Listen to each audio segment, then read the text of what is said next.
آخر حضرت علی رضی اللہ تعالی عنہ کی بہن نے حضور صلی اللہ علیہ وسلم سے نکاح سے انکار کیوں کیا؟ حضور صلی اللہ علیہ وسلم کو بچپن ہی سے اپنے چچا کی لڑکی حضرت ام ہانی سے ایک لگاؤ تھا، اور حضرت ام ہانی رضی اللہ تعالی عنہ بھی حضور صلی اللہ علیہ وسلم کو ان کے اچھے اخلاق کی وجہ سے پسند کرتی تھیں۔ لیکن جب حضور صلی اللہ علیہ وسلم نے انہیں نکاح کا پیغام بھیجا تو انہوں نے صاف بسم اللہ الرحمن الرحیم۔ آخر حضرت علی رضی اللہ تعالی عنہ کی بہن نے حضور صلی اللہ علیہ وسلم سے نکاح کرنے سے کیوں انکار کیا؟ حضور صلی اللہ علیہ وسلم کے سب سے چہیتے چچا حضرت ابو طالب رضی اللہ تعالی عنہ کے 7 لڑکے تھے، اور ساتھ میں حضرت ابو طالب رضی اللہ تعالی عنہ نے بچپن ہی سے حضور صلی اللہ علیہ وسلم کو بھی اپنی نگرانی میں پالا تھا۔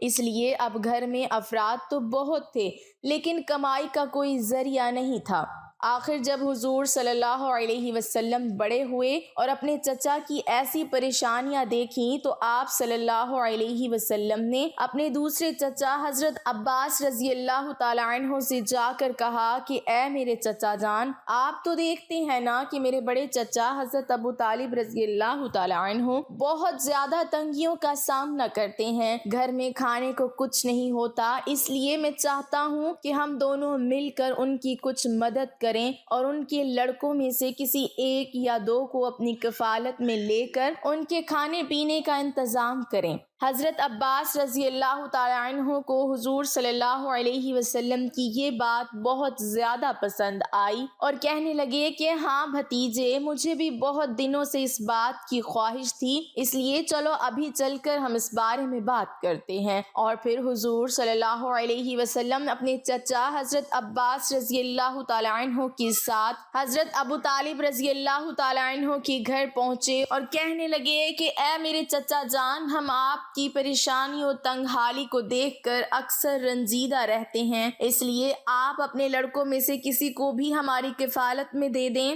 تو یہ سن کر حضرت ابو طالب رضی اللہ تعالی عنہ نے جواب دیا کہ میرے چھوٹے بیٹے عقیل کو چھوڑ کر تم جسے چاہو اسے لے سکتے ہو۔ تو حضور صلی اللہ علیہ وسلم نے حضرت علی رضی اللہ تعالی عنہ کو اور حضرت عباس رضی اللہ تعالی عنہ نے حضرت جعفر طیار رضی اللہ تعالی عنہ کو اپنی کفالت میں لے لیا۔ وقت گزرتا گیا، اب کیونکہ حضور صلی اللہ علیہ وسلم کا بچپن بھی حضرت ابو طالب رضی اللہ تعالی عنہ کے گھر گزرا تھا اور شادی تک آپ صلی اللہ علیہ وسلم اپنے چچا حضرت ابو طالب رضی اللہ تعالی عنہ ہی کے ساتھ رہے، تو اسی لیے حضور صلی اللہ علیہ وسلم کو اپنے چچا کی لڑکیوں میں بڑی لڑکی حضرت ام ہانی رضی اللہ تعالی عنہ سے بہت زیادہ لگاؤ تھا، اور خود حضرت ام ہانی رضی اللہ تعالی عنہ بھی حضور صلی اللہ علیہ وسلم کے اچھے اخلاق کی وجہ سے آپ صلی اللہ علیہ وسلم سے بہت محبت کرتی تھیں،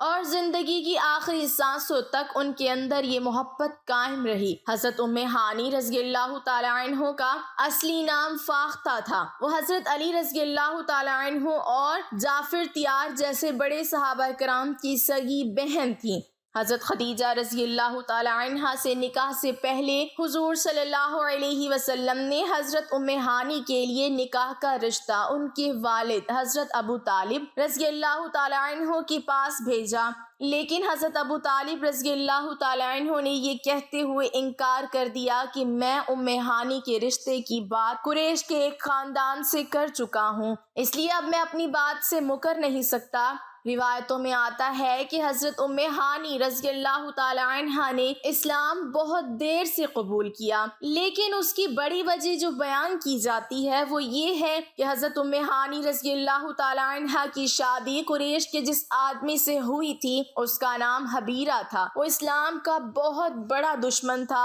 اس لیے حضرت ام ہانی رضی اللہ تعالی عنہا اپنے شوہر کی سختی کی وجہ سے جلد اسلام قبول نہ کر سکی۔ لیکن کچھ لکھنے والوں نے یہ بھی لکھا ہے کہ حضرت ام ہانی رضی اللہ تعالی عنہ تو اسلام کے شروع زمانے ہی میں مسلمان ہو گئی تھی، لیکن شوہر کی سختی کی وجہ سے اپنے اسلام کو ظاہر نہ کیا، اور آخر جب فتح مکہ ہوا اور حضور صلی اللہ علیہ وسلم صحابہ کرام کے ایک بڑے لشکر کے ساتھ مکہ میں بادشاہوں کی طرح داخل ہوئے، تو اب کسی کافر کی بھی ہمت نہ تھی کہ حضور صلی اللہ علیہ وسلم کے سامنے تیز آواز میں بھی بات کرے، تو اس لیے اس موقع پر بہت سے کافر مکہ چھوڑ کر بھاگ گئے۔ انہی میں حضرت ام ہانی رضی اللہ تعالی عنہ کا شوہر حبیرہ بھی تھا۔ فتح مکہ کے بعد کسی مشرک و کافر سے نکاح کرنا حرام کر دیا گیا، اس لیے حضرت ام ہانی رضی اللہ تعالی عنہ نے اپنے شوہر کو چھوڑ دیا اور مدینہ آ کر ایک بیوہ عورت کی طرح زندگی گزارنے لگیں۔ کافر شوہر سے چھٹکارے کے بعد حضرت ام ہانی رضی اللہ تعالی عنہ نے اپنے اسلام کا کھلے طور پر اعلان کر دیا۔ فتح مکہ والے دن حضور صلی اللہ علیہ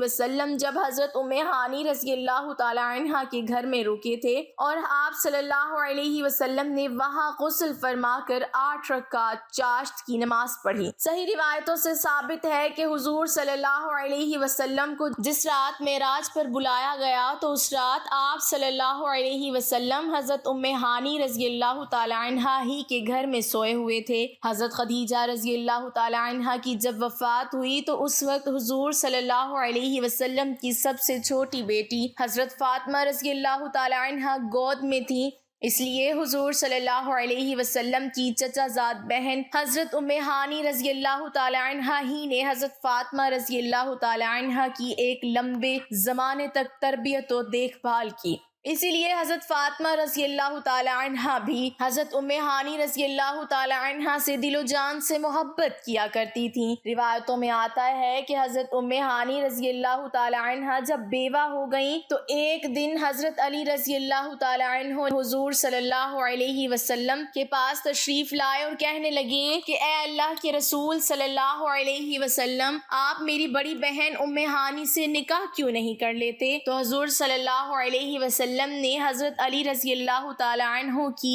بات کو پسند فرمایا اور حضرت ام ہانی رضی اللہ تعالی عنہ کو نکاح کا پیغام بھیج دیا، لیکن حضرت ام ہانی رضی اللہ تعالی عنہ نے آپ صلی اللہ علیہ وسلم سے نکاح کرنے سے صاف انکار کر دیا۔ جس وقت حضور صلی اللہ علیہ وسلم نے حضرت ام ہانی رضی اللہ تعالی عنہ کو نکاح کا پیغام بھجوایا تو حضرت ام ہانی رضی اللہ تعالی عنہ نے جواب میں فرمایا کہ محمد صلی اللہ علیہ وسلم کا حق بہت زیادہ ہے اور میں ایک بچوں والی عورت ہوں، میرے بچے یتیم ہو چکے ہیں، اس لیے مجھے ڈر لگتا ہے کہ اگر میں نے حضور صلی اللہ علیہ وسلم سے نکاح کیا تو میرے یتیم بچوں کو پھر میری طرف سے وہ حق نہیں مل پائے گا جو ایک ماں کی ذمہ داری ہوا کرتی ہے، اور اگر حضور صلی اللہ علیہ وسلم سے شادی کے بعد میں اپنے بچوں کا حق ادا کرنے میں لگ گئی تو مجھ سے حضور صلی اللہ علیہ وسلم کا حق ٹھیک سے ادا نہیں ہو پائے گا جو کہ میرے لیے محرومی کا سبب بن سکتا ہے۔ تو جب حضور صلی اللہ علیہ وسلم کو حضرت ام ہانی رضی اللہ تعالی عنہ کے اس جواب کی خبر ہوئی تو آپ صلی اللہ علیہ وسلم فرمانے لگے کہ قریش کی عورتیں بہت بہادر اور سمجھدار ہوا کرتی ہیں، کیونکہ قریش کی عورتیں اپنے شوہر کی خدمت بھی بہتر طریقے سے انجام دیتی ہیں اور اپنے بچوں کی پرورش بھی بہت اچھے طریقے سے کرتی ہیں۔ اور پھر اس کے بعد حضرت ام ہانی رضی اللہ تعالی عنہ ساری عمر ایک بیوہ عورت ہی کی طرح زندگی گزارتی رہیں۔ حضرت ام ہانی کی عمر اور حضور صلی اللہ علیہ وسلم کی عمر تقریباً قریب ہی تھی، لیکن حضور صلی اللہ علیہ وسلم کی وفات کے بعد حضرت ام ہانی کافی دنوں تک زندہ رہیں اور ان سے تقریباً 45 سے زیادہ حدیثیں مروی ہیں۔ وہ حضور صلی اللہ علیہ وسلم کے خوبصورت چہرے کی تعریف بڑے ہی انوکھے انداز میں کیا کرتی تھیں۔ اللہ پاک ہمیں دین کے مطابق زندگی گزارنے کی توفیق عطا فرمائے اور ہمارا خاتمہ ایمان پر فرمائے، آمین۔ ناظرین، کمنٹ باکس میں اللہ تعالیٰ کے 99 ناموں میں سے ایک نام ضرور ٹائپ کریں۔